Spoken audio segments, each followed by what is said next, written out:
বন্ধুরা, good morning. আশা করি তোমরা সবাই ভালো আছো, আমিও খুব ভালো আছি।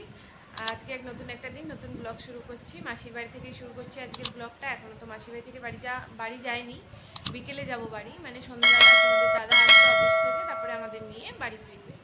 তো এখন হচ্ছে 10টা বাজতে 10 মিনিট বাকি, বসে আছি। এখনও ব্রেকফাস্ট খাওয়া হয়নি। মাসিকে বলেছি যে হালকাই করবে, ভাত আর ডাল এইসব করো, আলু ভাতে ভাত ডাল এইসব করো। তো চলো দেখতে থাকো আজকে সারাদিন কি করি না করি। একটুখানি দাও, একটুখানি অল্প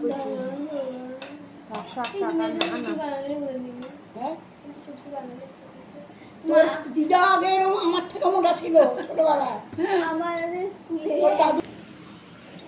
আমরা এখন খেতে বসে তোমাদের তো দেখাতে ভুলে গেছি কি কি খাচ্ছি, তাও দেখিয়ে দিচ্ছি। এখন পুরোপুরি খাওয়া হয়নি, কারণ একটা ফোন এসেছিল আর ওর জন্য দেখানো হয়নি। তাও চলো দেখাই কি কি আছে এখনো পর্যন্ত।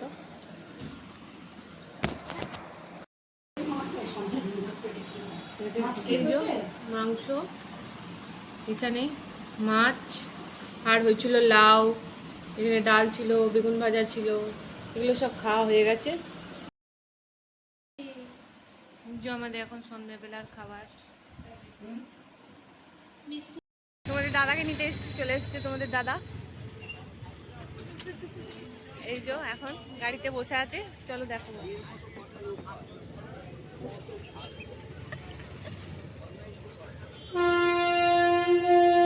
এখানে দেখতে পেয়ে যাবে আলাদি। এখানে কি যাচ্ছো? চলে যাবো। পিছনেই যাবে। তোমার কোলে যদি বসতে চাই তো তোমার আপত্তিটা কোথায়? বুঝি কি যাচ্ছ?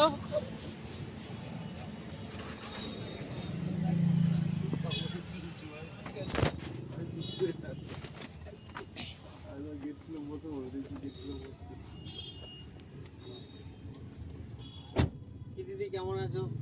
তুমি কেমন আছো? আমি খুব রাগ করলাম। সকাল সকাল আসতে পারতে। এখানে ট্রেন ধোয়া হয়। এইসব বাইরের ট্রেনগুলো এখানে ধোয়া হয় বলে এটা পড়ে থাকে। ও এইসব ধোয়া ধুই করে বলতে পারতো, ফোন করে তো যে আমরা আসছি, তুলে দিত। হ্যাঁ, মিনিস্টার আসছে।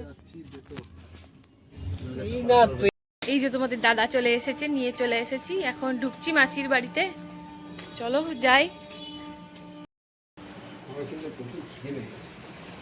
আসো।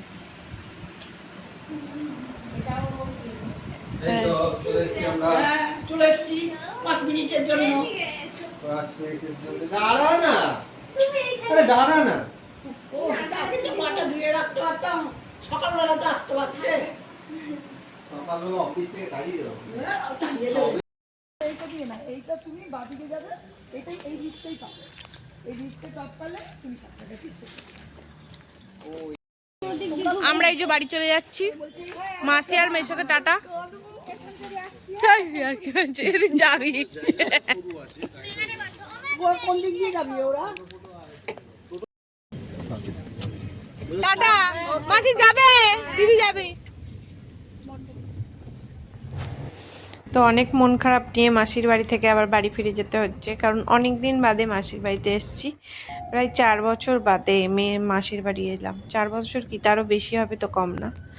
অনেক দিন বাদে এলাম, কারণ মেয়ের পড়াশোনা থাকে, নিজেদেরও কিছু কাজ থাকে, হয়তো সবসময় তো আসা সম্ভব হয় না। তো মা এবছর অনেক দিন আসেনি, তো আমিও ভাবলাম যাই মাসির বাড়ি একটু ঘুরে আসি, মেয়ের যেহেতু পরীক্ষা হয়ে গেছে, তাই আসলাম।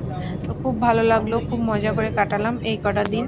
আর এখন যাওয়ার সময় একটু দুঃখই লাগছে, তাও যেতেই হবে, কিছু করার নেই বলো। তো এই যে দেখো এখন আমরা বাড়ি ফিরছি, তো অনেকটাই রাত্রির হয়ে গেছে। আর চলো দেখো। তো এখন বাজে 11:35, আমরা বাড়ি চলে এসেছি। বাড়ি এসে মশারি টাঙানো হয়ে গেছে, বিছনা ছেড়ে মশারি টাঙিয়ে নিয়েছি, বিছনাতে আছি, বুঝতেই পারছো। এবার শুয়ে পড়বো। আর তো কিছু নেই দেখানোর। আজকের দিনটা ভালোই মজা করে কাটালাম, সাথে একটু দুঃখও ছিল। মাসিদের মাসিদের বাড়ি থেকে চলে আসলাম বাড়ি। তো আজকের ব্লগটা এই পর্যন্তই রাখছি। তোমাদের যদি আমার ব্লগ দেখতে ভালো লেগে থাকে তাহলে একটা লাইক করো, কমেন্ট করো আর সাবস্ক্রাইব করতে কিন্তু ভুলো না।